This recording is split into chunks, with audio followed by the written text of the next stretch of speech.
የመጀመሪያው የሞንኪ ፖክስ ታማሚ ኢትዮጵያ ውስጥ ተገኝቷል። በቅርቡ ጤና ጥበቃ ሚኒስቴር ባሳወቀው መረጃ ቫይረሱ የተገኘበት የ21 ቀን ዕድሜ ያለው ህፃን ልጅ ሲሆን እናቱን በተደረገው ቀጣይ ምርመራ ለቫይረሱ እንደተጋለጠች ለማረጋገጥ ተችሏል። የህፃኑ አባትም ወደ ጎረቤት ሀገር ሄዶ የነበረ መሆኑን መታወቁና የሄደባቸው አካባቢዎች እንዲሁ ከግለሰቡ ጋር የቅርብ ንክኪ የነበራቸውን ግለሰቦች የመለየትና ክትትል ለማድረግ ስራ ተጀምሯል። በአሁኑ ወቅት ታማሚው ህፃንና እናቱ አስቀድሞ በተዘጋጀው ማቆያ ተገቢ የህክምና ክትትል እየተደረገላቸው ሲሆን እስካሁን ባለው ሁኔታ የከፋ የጤና እክል እንዳላጋጠማቸው የጤና ሚኒስቴር አሳውቋል። ሞንኪ ፖክስ ህመም አነስ ያለ በአይን በማይታይ ቫይረስ የሚመጣ ህመም ሲሆን ህመሙን የሚያመጣው ቫይረስ ኦርቶፖክስ ቫይረስ ቡድን ተደርጎ በህክምና ይወሰዳል። ይህ ማለት ከስሞል ፖክስ ወይም ከፈንጣጣ እንዲሁም ከቫሪዮላ ከሚባሉ ቫይረሶች ጋር ተመሳሳይነት አለው ማለት ነው። ሞንኪ ፖክስ ከእንስሳ ወደ ሰው ሊተላለፍ የሚችል ህመም ስለሆነ በህክምናው ዞኖቲክ ህመም በመባል ይጠራል። ከዚህም ባሻገር ከሰውም ወደ ሰው ሊተላለፍ ይችላል።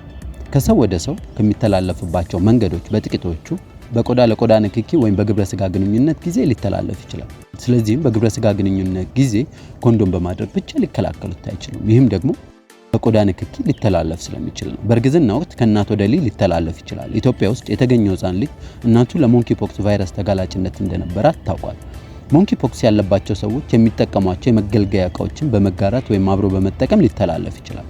ቫይረሱ በዋነኝነት የሚራባው እና የሚሰራጨው በንፍፊት በኩል ወይም በሊምፍ ኖድ ሲሆን ተጋላጭነት ኖሮን አንድ ጊዜ ቫይረሱ ደማችን ውስጥ ከገባ በኋላ ምልክቶቹን ለማሳየት እስከ 2 ሳምንት ሊቆይ ይችላል። ታዲያ ግን በዚህ ምልክት በማያሳይበት ቫይረሱ ሰውነታችን ውስጥ እየተራባ በሚቆይበት ጊዜ ውስጥ ታማሚዎች ህመሙን ማስተላለፍ መቻል አለመቻላቸውን ሳይንቲስቶች እርግጠኛ አይደሉም።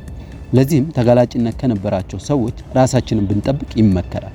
ለቫይረሱ ተጋላጭነት የሚኖራቸው በዋነኝነት ሞንኪ ፖክስ ከያዘው ሰው ጋር ንክኪ ያላቸው ሰዎች፣ የሞንኪ ፖክስ ታማሚ የተጠቀመባቸውን የመገልገያ እቃዎች የተጋሩ ሰዎች፣ ታካሚው የሚያክሙ የህክምና ባለሙያዎች እና የታካሚውን ናሙና የሚመረምሩ የላቦራቶሪ ባለሙያዎች ናቸው።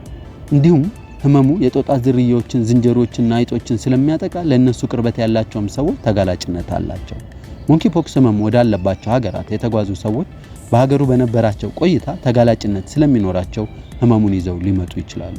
የህፃኗ አባትም በቅርቡ ጎረቤት ሀገር ሄዶ እንደነበር ጤና ጥበቃ ገልጿል። የሞንኪ ፖክስ ምልክቶች ሲጀምር ምልክቶቹ እንደ ጉንፋን ሊመስሉ ይችላሉ። ታካሚዎቹ ብርድ ማለት፣ ትኩሳት፣ ራስ ምታት፣ አፍንጫ መድፈን፣ ጉሮሮ ህመም እንዲሁም ሳል አይነት ምልክቶች ሊያሳዩ ይችላሉ። እነኚህ ምልክቶች ባሳዩ በቀናት ውስጥ ሽፍታ ይኖራቸዋል። ሽፍታው በዋነኝነት አፍ አካባቢ ወይም ፊት ላይ፣ ደረት ላይ፣ እግርና እጆች ላይ እንዲሁም መራቢያ አካላት አካባቢ ሊታይ ይችላል። ሽፍታው ሲቆይ ጫፉ እንደ መግል መሰል ነገር ሊያዥ ይችላል። ካዠም በኋላ ደርቆ ሊከስም ሊፈረፈር ይችላል። ታዲያ እርስዎ ለሞንኪ ፖክስ ተጋላጭነት ከነበረው ሞንኪ ፖክስ አለብኝ ብለው ካሰቡ አቅራቢያ ወደሚገኝ ጤና ተቋም ሄደው መመርመር ይኖርቦታል። ስለ ሞንኪ ፖክስ የበለጠ መረጃ ለማግኘት በቅርቡ ያለ የጤና ባለሙያን ያማክሩ። ይህ መረጃ ተጠናቅሮ የቀረበለው በተግባር በጎ አድራጎት ድርጅት ነው። ይህንን መረጃ ከወደዱት መልካም ነው ብለው ካሰቡ ላይክ፣ ሼር፣ ሰብስክራይብ ማድረግ እንዳይረሱ።